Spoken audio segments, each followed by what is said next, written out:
ఒక యువకుడు సోక్రటీస్ అనే శాస్త్రజ్ఞ దగ్గరకు వచ్చి తన పక్కన నిలబడి ఇలా అడుగుతాడు, సార్, జీవితంలో సక్సెస్ సాధించాలంటే రహస్యం ఏంటి? సక్సెస్ని త్వరగా సాధించాలంటే దానికున్న సీక్రెట్ ఏంటి సార్ చెప్పండి అని అడిగితే ఆ సోక్రటీస్ అనే శాస్త్రవేత్త ఇలా అంటాడు, అది ఇప్పుడు చెప్పాల్సిన విషయం కాదు, రేపు ఉదయం నన్ను కలవని చెప్తాను. ఆ అబ్బాయి అక్కడి నుంచి వెళ్ళిపోయి ఉదయాన్నే అందంగా తయారై మనసులో ఈరోజు నేను గొప్ప రహస్యం తెలుసుకోబోతున్నానని ఆలోచించి చాలా వేగంగా ఉదయాన్నే శాస్త్రవేత్త దగ్గరికి వస్తాడు. రాగానే ఆ శాస్త్రవేత్త అతన్ని ఒక నది దగ్గరికి తీసుకెళ్తాడు. నది దగ్గరికి తీసుకెళ్తే అని అడుగుతాడు, సార్ ఎందుకు ఇక్కడికి వచ్చామంటే నువ్వు రహస్యం అడిగావు కదా దానికోసమే అని చెప్తాడు. అబ్బాయికి ఏం అర్థం కాదు. నదిలో దిగుతారు ఇద్దరు. అలా నదిలో ముందుకు వెళ్తూ ఉంటారు.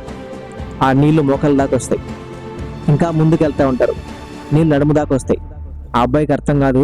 విచిత్రంగా చూస్తూ ఉంటాడు ఏం జరుగుతుందని. ఇంకా లోపలికి వెళ్తాడు. నీళ్ళు గుండె వరకు వస్తాయి.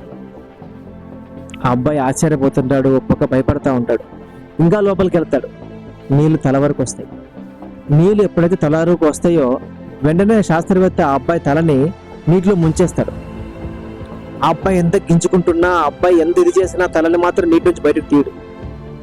ఆ అబ్బాయి గట్టిగా ప్రయత్నిస్తుంటాడు కానీ శాస్త్రవేత్త మాత్రం అంత తలని నీటిలో ముంచుతూ ఉంటాడు, లోపలికి ముంచుతాడు. ఆ అబ్బాయిలో బ్లడ్ బాయిల్ అవుతూ ఉంటది, చాలా కోపం వస్తూ ఉంటుంది. లోపల ఎలాగైనా బయట పడాలని తవిస్తూ ఉంటాడు కానీ తల మాత్రం బయటకు తీయడు శాస్త్రవేత్త. కాసేపు తర్వాత అతని తలని బయటకు తీయంగానే ఆ యువకుడు గట్టిగా అరుస్తాడు, ఏంటి సార్ మీరు చేసింది? సార్ ఏంటి మీరు ఏం చేస్తున్నారు నేను అడిగానంటే శాస్త్రవేత్త ఒక చిన్న నవ్వు నవ్వి కాస్త నెమ్మదించు అంటాడు. అప్పుడు ఇలా చెప్తాడు శాస్త్రవేత్త, నువ్వు నీళ్ళలో ఉన్నావు కదా, నువ్వు ఏం కోరుకున్నావు అంటే, సార్ నాకు గాలి కావాలని కోరుకున్నాను సార్, చాలా బలంగా కోరుకున్నాను సార్, బతకాలని కోరుకున్నాను సార్, నేను చాలా ఏమైపోతానని భయపడ్డాను సార్, నేను ఎలా అయినా గాలిని తీసుకోవాలి, ఎలా అయినా గాలి నాకు శ్వాస ఆడాలని బలంగా కోరుకున్నాను సార్ అంటే అప్పుడు ఆ సోక్రటీస్ గారు అంటారు, నువ్వు నీళ్ళలో ఉన్నప్పుడు ఏ విధంగా అయితే గాలిని కోరుకున్నావో, ఏ విధంగా అయితే బ్రతకాలని కోరుకున్నావో, ఏ విధంగా అయితే ఊపిరి తీసుకోవాలని బలంగా అనుకున్నావో అదే విధంగా నువ్వు కోరుకున్న ఆశయం కోసం ప్రతిదినం పరితపించాలి, ప్రతిదినం పోరాటం చేయాలి. ఇక ఇది లేకపోతే నా లైఫ్ లేదన్న విధంగా నువ్వు ప్రయత్నిస్తే అదే సక్సెస్ యొక్క రహస్యం అని చెప్తారు. చెప్పంగానే అబ్బాయి మనసంతా కూడా ఒక రకంగా అయిపోయి అలాగా ఆయనకు దండం పెట్టి వెళ్ళిపోతాడు. చిన్న కథ.